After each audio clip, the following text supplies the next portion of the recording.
Laser project. The project is made by cardboard, mirror and laser. The project used in many ways such as harmony, decoration and ship to call one ship to another ship. Sometimes passes message through by wire different type of media which is harmful, but using a laser it created no one can see his work by done.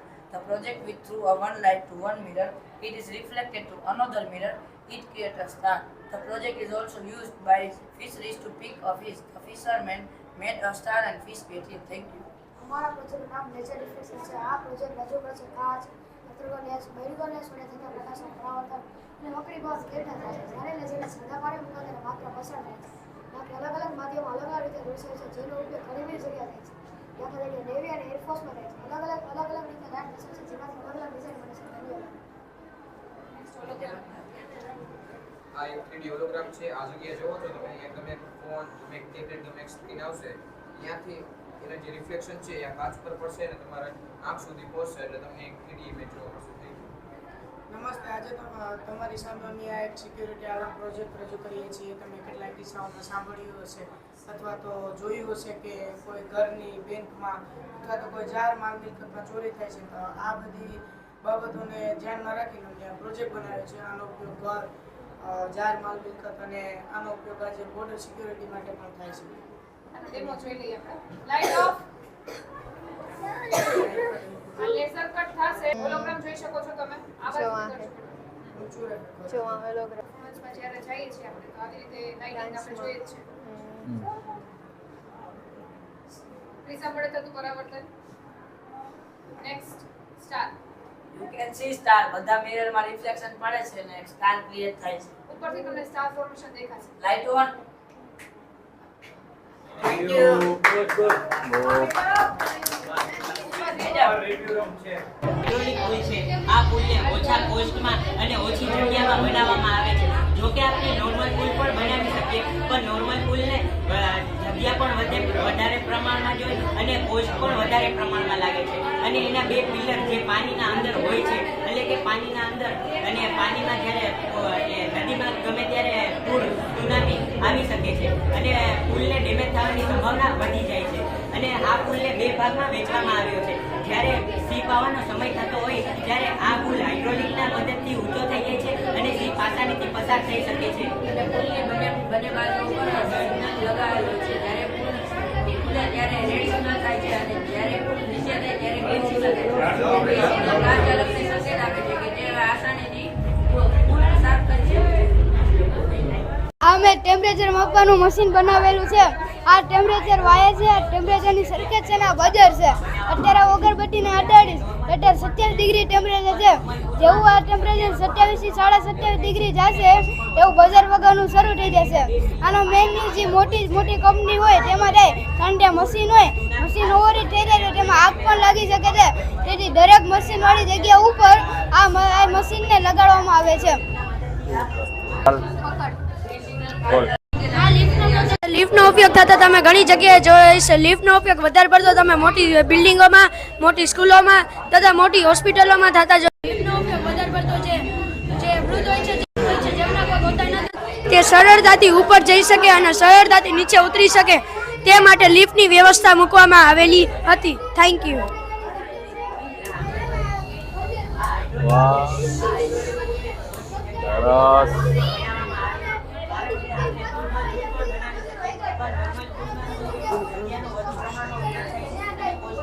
આ તો હાલે હેલા. Good morning. આ મેં hologram project બને છે. આપણે જ્યારે થિયેટરમાં પિક્ચર જોવા જઈએ ત્યારે તેની પાછળ પ્રોજેક્ટર લાગેલું હોય છે. પ્રોજેક્ટરની અંદર બિલોરી કાચ, પ્રોજેક્શન પેપર અને સ્ક્રીન હોય છે અને લાઇટ હોય છે તેની પાછળ. તેમાંથી તેનો પ્રકાશ પડે છે અને આપણને બિલોરી કાચમાં મળે છે. તેથી આપણને મોટી સ્ક્રીનમાં દેખાય છે. Thank you.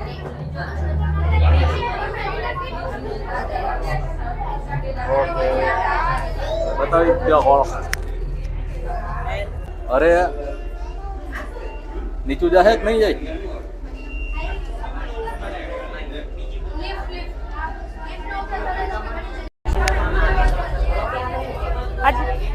बोलो કાંઈ વાંધો નહીં, બોલ.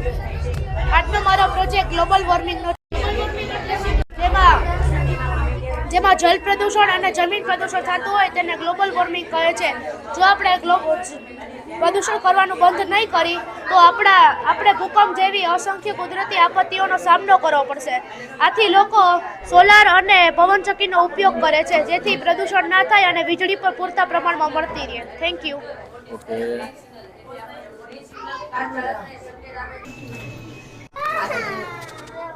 બોલો. આશે ચંદ્રયાન-3 14 જુલાઈ 2023ના દિવસે લોન્ચ કરવામાં આવે છે. આપણો દેશ વિજ્ઞાન અને ટેકનોલોજી ક્ષેત્રોમાં આગળ વધી રહ્યો છે. 23ના દિવસે દક્ષિણ દિશામાં ચંદ્રયાન-3 ઉતારવામાં આવ્યો હતો. તેમને વૈજ્ઞાનિકોએ ઘણી બધી શોધ કરી હતી. જ્યારે આ વગાડવામાં આવે છે ત્યારે એ લોન્ચ કરવાની તૈયારી થાય છે. ઓકે.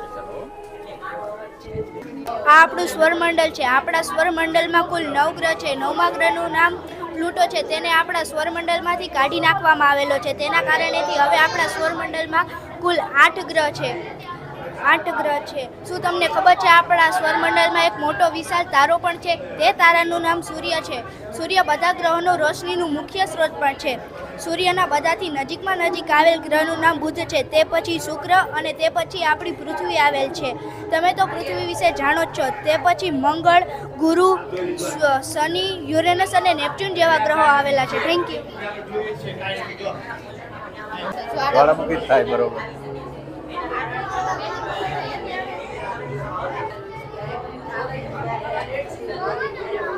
આ વનનાબૂદી છે. જ્યાં પહેલા વૃક્ષો હતા, જંગલ હતા, તેનો મનુષ્ય દ્વારા નાશ કરવામાં આવ્યો છે, જે આપણે કરવો ન જોઈએ. તેથી તે વિસ્તારમાં દુષ્કાળ અને પાણીની અછત સર્જાય છે. આ છે વનીકરણ.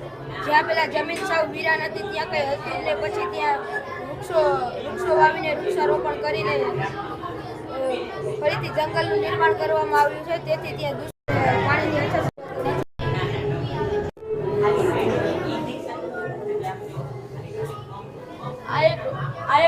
છે. આ ગાડી રિપેર પર કંટ્રોલ થાય છે. આ ગાડીને ખૂબ જ ઓછા ખર્ચામાં બનાવી શકાય છે. આ ગાડી ધ્વનિ પ્રદૂષણ અને વાયુ પ્રદૂષણ પણ કરતી નથી. આ ગાડી જો ભવિષ્યમાં મોટા લેવલે બને તો ગરીબ લોકોની મદદ થાય છે, કારણ કે જે ગરીબ લોકો હોય તે મોટી ગાડી ન ખરીદી શકે. તેમાંથી જે બાઇક અને સ્કૂટર ખરીદે છે તેમાં અકસ્માત થવાની શક્યતા જાજી રહે છે. જો તે આ ગાડી લે તો તે અકસ્માત થવાની શક્યતા ખૂબ જ ઓછી થઈ જાય છે. Thank you. ઓકે. સરસ, બહુ સારી સ્પીચ આપી. આવી તો પ્રગતિ કરી રહે અને સાયન્સની અંદર ફિલ્ડમાં આગળ વધ વિજ્ઞાનમાં, એવી મારી અપેક્ષા. આ મારા સાયન્સના સર છે અને અમે અહીંયા હાઇડ્રોલિક પુલ બનાવ્યો અને આ 3 દિવસથી ચાલે છે. અને આ અમારો હાઇડ્રોલિક પુલ અમે 3 દિવસથી અહીંયા જ સ્પીચ દઈએ છીએ અને બહુ મજા આવે છે. તમે આવો, ક્રિસ્ટલ સ્કૂલની મુલાકાત લ્યો અને અમારા પ્રોજેક્ટ જોઈ જાઓ. ઓકે, ચાલો.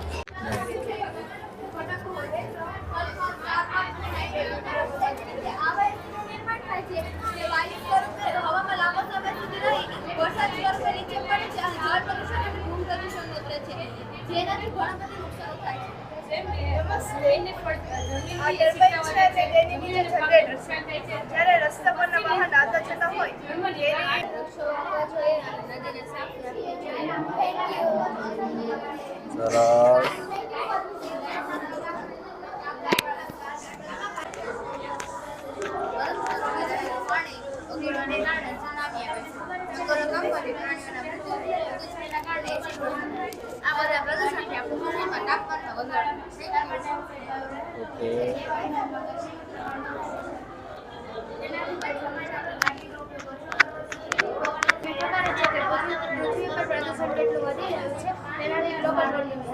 કારણ કે ગાડીના ધુમાડા અને ફેક્ટરીના ધુમાડા વગેરે પ્રદૂષણમાં કાર્બન ડાયોક્સાઇડ રહેલો હોય છે, જે વાતાવરણમાં ગરમીનું પ્રમાણ વધારે છે. તેનાથી બચવા માટે આપણે ગાડીનો ઉપયોગ ઓછો કરવો જોઈએ, પવન ઉર્જા અને સૌર ઉર્જાનો ઉપયોગ વધારવો જોઈએ અને આપણને ઝાડ ન કાપવા જોઈએ, કારણ કે ઝાડ કાપવાથી ઓક્સિજન ઘટે છે અને કાર્બન ડાયોક્સાઇડ વધે છે અને પ્રાણીઓના રહેઠાણને નુકસાન પહોંચે છે. અને આપણને કચરો પણ ન કરવો જોઈએ, તેને રિસાયકલ કરીને ફરીથી ઉપયોગમાં લેવો જોઈએ, પાણી બચાવવું જોઈએ. Thank you.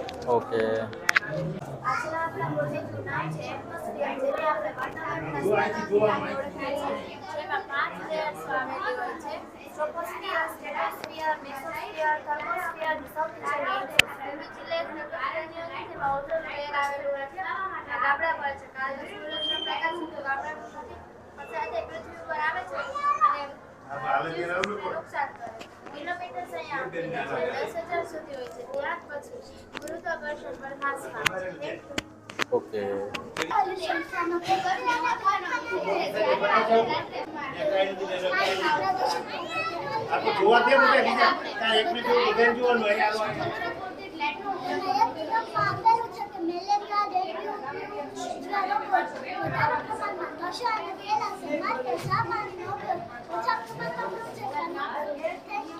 Okay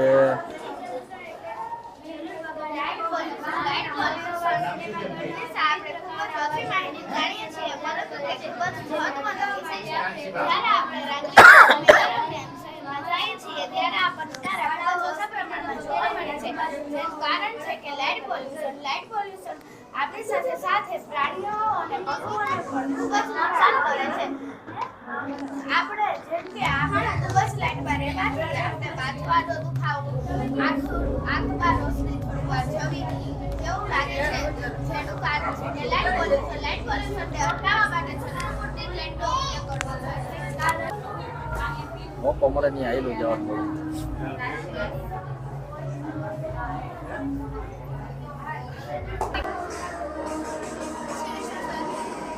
okay lander છે, હા આ એનું રોવર છે.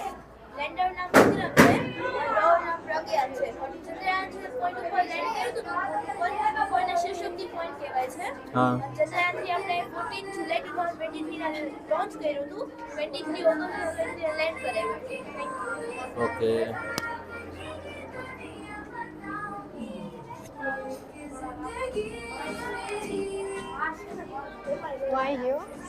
કેમ ઓ હા ઓકે ઇસરોનું લોન્ચ કરવામાં આવ્યું 2023 માં આનો ટોટલ વેઇટ છે 6,90,000 kg અને ઇસરોનું પ્રોજેક્ટ ફ્યુઝન પ્લાન વિશે ચંદ્રયાન 4 લોન્ચ કરવાનું કે જે કંઈ પણ લાઈફ મૂવ પર પોસિબલ છે એની એઝમાં જે ચૂંટ મેથી અને હળદરના પાવડરને ગરમ પાણીમાં પીવાથી ઘૂંટણનો દુખાવો ઘટે છે. અજમાને ઉકાળીને એટલું સમજાય છે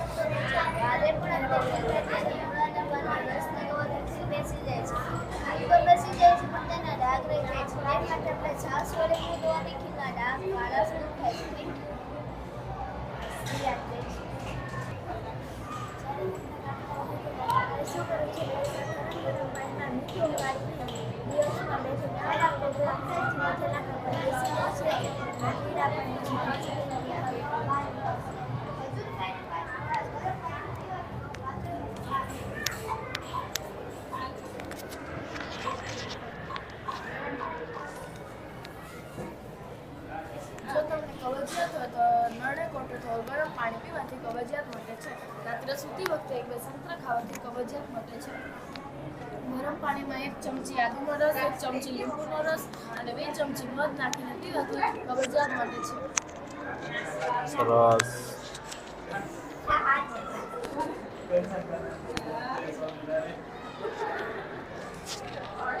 સિરમના નિયમો અને સૂત્રો શીખવા પણ મળે અને ઉપયોગ પણ આવે તે માટે અમે આ પ્રોજેક્ટ બનાવ્યો છે.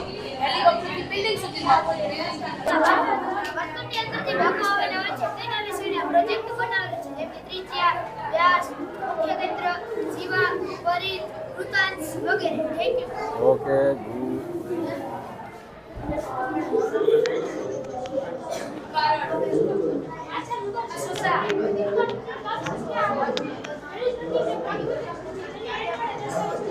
વેલકમ સર, વેલકમ એમ.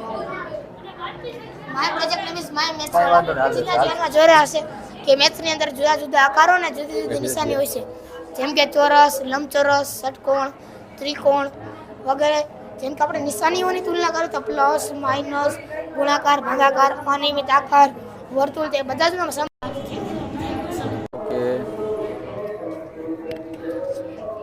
સંખ્યા આવેલી છે. પહેલી સંખ્યા છે પ્રાકૃતિક સંખ્યા જેને n વડે દર્શાવી શકે છે.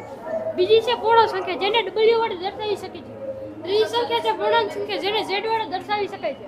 ચોથી સંખ્યા છે સમય સંખ્યા જેને ક્યુ વડે દર્શાવી શકાય છે. અને પાંચમી સંખ્યા છે અસમય સંખ્યા જેને ક્યુ ડેશ વડે દર્શાવી શકાય છે. Thank you. ઓકે. ઝાડ દ્વારા પણ આખું મસ્ત સમજાયું. ક્રિસ્ટલ સ્કૂલમાં અભ્યાસ કરું છું. હું તમને પાઈ વિશે કહીશ. પાઈનો ઇતિહાસ લગભગ 4700 વર્ષ જેટલો જૂનો અંદાજમાં આવ્યો છે. પાઈની પ્રથમ શરૂઆત આર્યભટ્ટે કરી હતી. 3.16માં પાઈની શરૂઆત થઈ હતી. એગ્રેટ સમયે પાઈ બરાબર વર્તુળનું વ્યાસ સીના છેદમાં ડી અંદાજમાં આવ્યું હતું. શ્રી રામાનુજમે પાઈની સિરીઝ શોધી હતી. આપણે હાલમાં જાણી શકીએ છીએ કે પાઈ બરાબર 3.14 થી કરીને 22 સુધી પાઈની સંખ્યા શોધાણી હતી. Thank you. પાઈ વિશે સમજાયું. સર આ ફૂટસ્ટેપ પાવર જનરેટર અમે બનાવેલું છે. જ્યારે આના ઉપર આ છે પાઇઝો ઇલેક્ટ્રિક ડિસ્ક, જ્યારે આના ઉપર પ્રેશર કે દબાણ આવે તેના લીધે ઇલેક્ટ્રિસિટી ઉત્પન્ન કરે છે. જેમ કે આ ભાઈ આના ઉપર પ્રેશર આપે છે, તમે જોઈ શકો છો. જ્યારે આના ઉપર પ્રેશર આવે તેના લીધે ઇલેક્ટ્રિસિટી જનરેટ થાય છે. નોર્મલી આ ડિસ્ક છે એ એસી પાવર ક્રિએટ કરતો હોય. એસી ટુ ડીસી માટેની સર્કિટ બનાવે છે, જેમાં પણ મોબાઈલ ફોનનું ચાર્જર હોય છે. સેમ ટુ સેમ અમે આમાં રેક્ટિફાયર બનાવેલું છે, જેના લીધે એસી ટુ ડીસી પાવર કન્વર્ટ કરે છે. નોર્મલી જે નાનું પ્રોજેક્ટ છે, જે મોટું પ્રોજેક્ટ બનાવી જેમ કે ગાર્ડન છે, મોલ છે, સીડીઓ છે, તેમાં લોકોની અવરજવર વધારે થતી હોય, તેના લીધે આપણે એનો પાવર સ્ટોર કરી તે એનર્જી આપણે આખા આપણું શહેર છે, મોલ છે, નાની વસ્તુ એમથી વસ્તુ બધું ચાલી શકે. તમે પણ સર જોઈને ચાલી શકે. Very good. નોર્મલી સર તમે જોઈ શકો. તું ચાલી લે.